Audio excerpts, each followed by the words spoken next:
அனைவருக்கும் நமஸ்காரம். கேதுவின் காதலன் பேசுகிறேன். மேஷ ராசி மிக அற்புதமான ராசி. தங்களுடைய மூளை திறனால் தங்களுடைய திறனை நிரூபிக்கும் ராசி.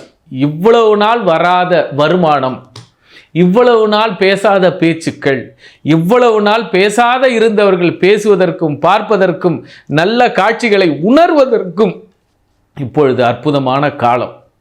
உங்கள் பேச்சில் மட்டும் நிதானத்தை வைத்துக் கொள்ளுங்கள். யார் என்ன பேசுகிறார்கள் என்பதை நிதானத்துடன் கேட்டு உள்வாங்கி அதற்கு நீங்கள் பதில் கொடுங்கள். உங்களுடைய மதிப்பு மரியாதையும் அற்புதமாக உயரும். ஏனென்றால் உங்களுடைய சுபாவத்தின் அடிப்படையிலும் உங்களுடைய சுணக்கத்தின் அடிப்படையிலும் இப்பொழுது காலம் உங்களுக்கு சாதகமாக இருக்கிறது.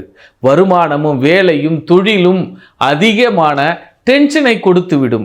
அதில் கொஞ்சம் சற்று வார்த்தைகள், குறிப்பாக கண்களை இப்போ எடுத்துங்க. இது வரைக்கும் எண்ணெய் தேய்க்காத இருந்தவங்க எண்ணெய் தேய்ச்சி முழுவுங்க. ஏன்னா ஓவர் ஹீட்டு, ஓவர் சூடு, கண் எரிச்சல்கள் அதிகமாக இருக்கும். பார்வை திறன்கள் குறைபாடு ஏற்பட்ட மாதிரி ஒரு ஃபீலிங்காக இருக்கும். அதனால் வாய்ப்பு உள்ளவர்கள் தன்னுடைய கண்களை சரி செய்து கொள்ளுங்கள். அல்லது டாக்டரை போய் பார்த்து கண்ணாடி மாத்திரவங்க மாற்றிக்கங்க, சீரும் சிறப்புமாக இருக்கும். வாய்ப்பு இருந்தால் கன்னி பெண்கள், அதாவது உங்களுடைய திருமணம் ஆகியிருந்தால் மனைவியின் சொல்படி கேட்டு இந்த காலத்தில் நடந்து கொள்ளுங்கள், அற்புதமாக இருக்கும். அல்லது காதலிப்பவர்கள், கல்யாணம் செய்து கொள்ள வேண்டும் என்ற நிலையில் இருப்பவர்கள் அந்த பெண்களின் வார்த்தைக்கு மதிப்பளியுங்கள். மேஷம், வார்த்தைகளுக்கு மதிப்பளியுங்கள். வார்த்தைகளில் உஷ்ணம் காட்டாதீர்கள். ஏனென்றால் உஷ்ணம், சுடுசொல் உங்களையே கொன்றுவிடும். உங்களுடைய கௌரவத்தை கொன்றுவிடும். உங்களுடைய மரியாதையை கொன்றுவிடும். ஆக மேஷராசி அன்பர்களுக்கு இந்த வாரம் அரசு உத்தியோகத்தில், அரசாங்கத்தில், மேல் அதிகாரியில் அல்லது ஏற்கனவே கொடுத்து வைத்த கடன் திரும்ப வந்துவிடும்.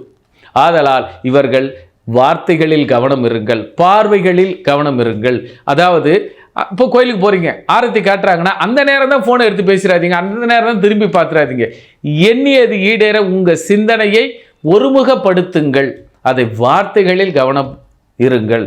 இதுவரை படிப்பில் சுணக்கமாக இருந்தவர்கள் இப்பொழுது படிப்பில் மிக தெளிவாக படிப்பார்கள். அதே நேரத்தில் படித்ததற்கான பட்டயங்கள், சான்றுகள் அதிகமாக கிடைக்கும்.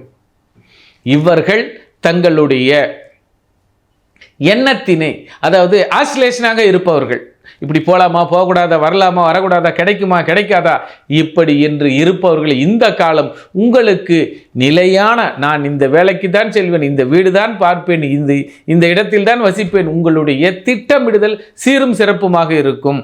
அந்த திட்டமிடுதலுக்கு வாய்ப்பு இருந்தால் சிவன் கோயிலுக்கு சென்று உங்களுக்கு பிடித்த குருமார்களையோ அல்லது சித்தர்களை வணங்கிவிட்டு அந்த வேலையை செய்து பாருங்கள். உங்கள் எண்ணம் பூ போல வெற்றி பெறும், மலர் போல மனம் வீசும். நன்றி, நமஸ்காரம்.